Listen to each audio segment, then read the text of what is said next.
This is Ken Carpenter welcoming you to the Bing Crosby Show, transcribed from Hollywood. Moonlight becomes you. It goes with your hair. You certainly know the right thing to wear.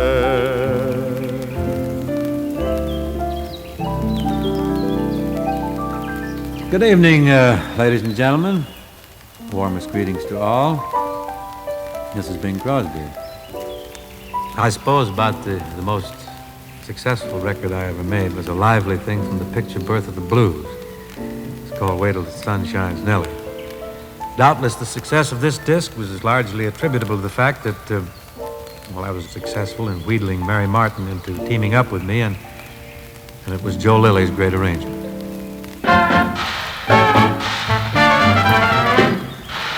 Wait till the sun shines, Nellie, when the clouds go drifting by. We will be so happy, Nellie. Don't let me hear you sighing. I can't stand to see you crying down. Down Lover's Lane we'll wander, sweetheart, you and I. If you will wait at the garden till gate. the sun Now, shines, honey, don't delay. Nellie, by In the sweet by and by.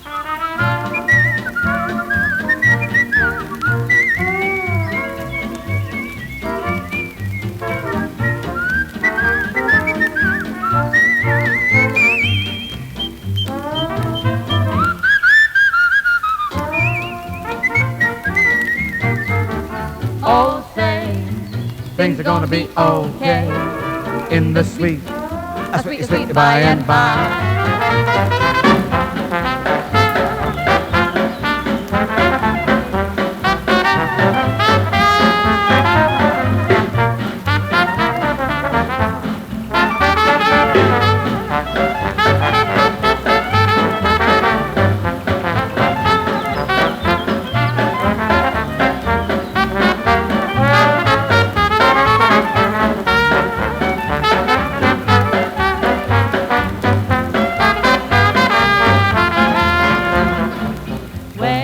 Sun shines, Nellie, when the clouds go drifting by. We will be so happy, Nellie. Don't let me hear you make a sigh. Don't let me hear you make a sigh. Way down in Lover's Lane we'll wander, sweetheart, you and I. We'll be so happy together, but it all depends on the weatherman. Nellie, Oh, Nellie, once now. don't you sit there and sigh. If you will wait till the sun shines, Nellie, In the sweet, in the sweet, in the sweet. just be discreet and wait till the sweet by and by. You know, it's always amazing to me how some people just insist upon living dangerously. There are certain individuals who just seem to be always looking for trouble. They go out of their way to get into hot water. They seem to love it. Great men of science, great doctors, engineers, inventors, great philosophers are working night and day and coming up with fabulous and fantastic ways to prolong life. And yet, there are plenty of people who ignore the whole thing. They take a great delight in risking their lives, sticking their necks out. They won't take advice, they won't take cover, they won't take ordinary precautions, and they won't take sanctuary. In the tornado of life, they refuse to dive for the handy cyclone cellars. These brave souls. Why, do you know that they claim that before long that science may actually find a way to stop people from aging? Think of that. That's what they say. Science may find a way to halt the aging of human beings, and more than that, it may reverse the process and make us all grow younger. They'll turn back the clock. Well, I'm ready. I'm just lucky, too, that I've saved a few diapers, my flexible flyer, a bag of marbles, and a deep, undying resentment against having my ears washed. Now, news like that is certainly much appreciated by most folks. But despite these happy tidings, there are those whose actions and deeds will indicate that they desire to do everything they can to break their necks before this wonderful reversal can take place. Another thing I noticed the other day, in the paper said where some great British doctor, a brilliant man, he says that old age doesn't begin until folks reach their 70s nowadays. He says that people who reach 65 are just in their late middle age. They're not old at all. But like I said, there'll be plenty of souls who won't be interested because they'll do everything in their power to see to it that they're not around at 65. Well, it's just amazing to me how people will go out of their way to get a bullet hole through them, or strung up, or maimed, or throw themselves into a nervous breakdown or something. And the odds some people will go up against. You take an incident that happened right here in Hollywood the other day. Some bad men broke into Hopalong Cassidy's house. Hoppy was in the east, probably tracking down some outlaw back there, and these bad men, whoever they were, jimmied a window in Hoppy's place, broke in and carried off quite a bit of loot. Now, I want to tell you something. That's what I call really living dangerously. These guys knew whose diggings they were forcing entry into. They're, as Jackie Gleason says, they're mental cases. They're not going to get away with this job. Hopalong Cassidy's going to saddle up, pick up the trail of these varmints, and believe me, he's going to get them. Just you wait and see. He's going to corner these guys in some canyon. He'll shoot it out with them in a deserted ranch house. Or maybe he'll run them into some abandoned mine. Toss a stick of dynamite in after them or something. He's going to get them, though. Those buzzards that robbed the Cassidy are as good as gone because Hoppy's going to be real severe with them. I know. I've seen that boy in action. So have you. It beats me. You know, they can come up with miracle drugs, sensational serums. They can paint pedestrian zones across busy streets. The National Safety Council can put on campaign after campaign, trying to warn folks how to conduct their lives with a reasonable overtone of caution and a chance for longevity. And the next thing you know, you're reading the paper about a perfectly healthy man whose hobby is wrestling with a 150-pound leopard. Boy, I'd hate to have his Band-Aid bill. Must be a beauty. Imagine wrestling with a leopard. I'll bet he's had enough mercurochrome daub in to paint a barn. Believe me, I don't want any leopard playing tic-tac-toe in my epidermis. This guy apparently does. No use trying to talk to him about the only way this guy can reach the age of 65 is if somebody's going to have to steal his leopard, I guess. Well, I read a story that come out of Chicago not too long ago where a fellow called up the police to get him out of a bathroom where he'd been cornered by a big bear. A bear what? A B-A-A-R bear. A bar. Well, when the police got there, they found out that this bear wasn't a wild one, but it was sort of a household pet that just happened to go a little wild. Personally, I don't care for a pet around the house that I'm likely to wind up inside of. Apparently this guy in Chicago does. He wants to live dangerously. Good luck to him. Now, naturally, this reckless attitude doesn't only apply to Americans.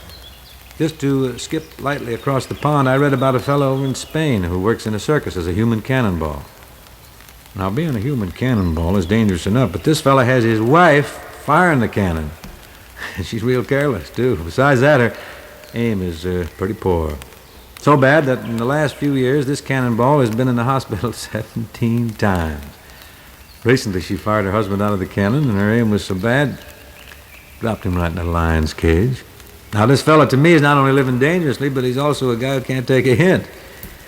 Just could be that his wife wants to get rid of him, don't you think? Well, you never can say we didn't warn him.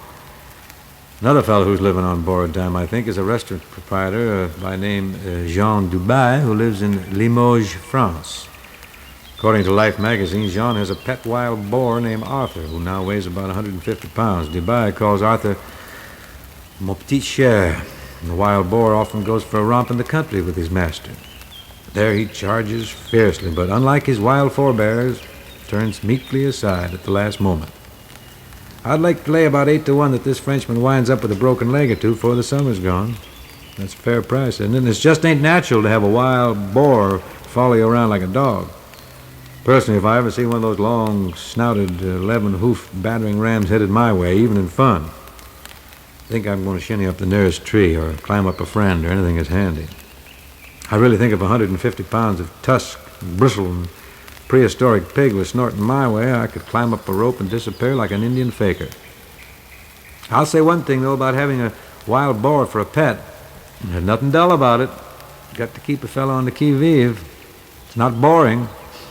Ouch. Well, if Arthur does turn on his master one of these days, I hope I'm in the vicinity of Limoges. Man, there'll be roast boar and good red wine for all. Well, I guess my little roundup of folks around the globe who delight in danger is about exhausted itself. But before halting my dissertation, I'd like to say that I wish people would be a little more careful. Not take on too many hazardous hobbies, pets, occupations. Good advice, Bing. Sure is, Ken. Reminds me, I know a fellow who got a big chemistry set for this birthday recently, and just yesterday he blew a big hole in the roof of his house. No kidding, Bing. Anyone we know? I'll say you know him. Yes, but who in the world would send you a chemistry set for your birthday? Who else but Hope would send me a chemistry set? Oh, fine. And you had to fool around with it. Well, I was just conducting what I thought was a mild experiment when all of a sudden there was an explosion. Yes, I noticed that your eyebrows were missing when you walked in this evening, but, well, I thought you were starting a fad. No, I was just conducting an experiment. But anyway, folks, take it easy, huh? Don't try to live so dangerously. Might be dull, but you'll last longer. Let's have some music, huh? Here's a song that was quite popular a few years back by Sigmund Romberg and Dorothy Donnelly. It's from one of the great musicals, My Maryland. It's called Silver Moon.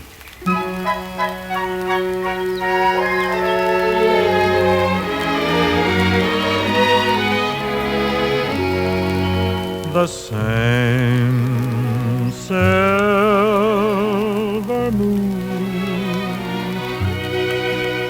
shining down through the trees.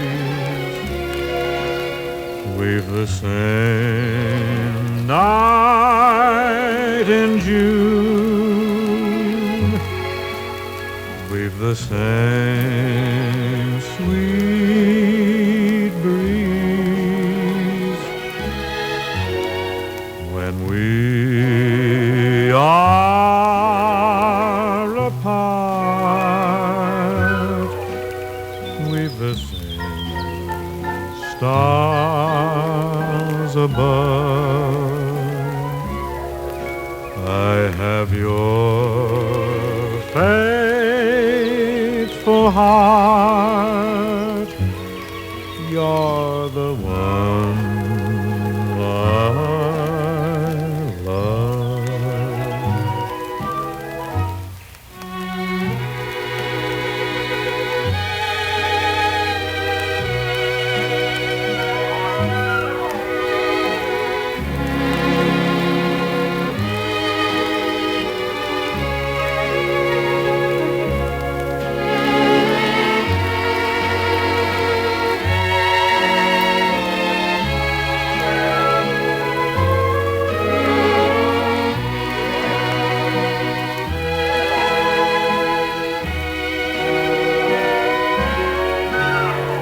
When we are apart, we've the same stars above. I have your faithful heart. You're the one I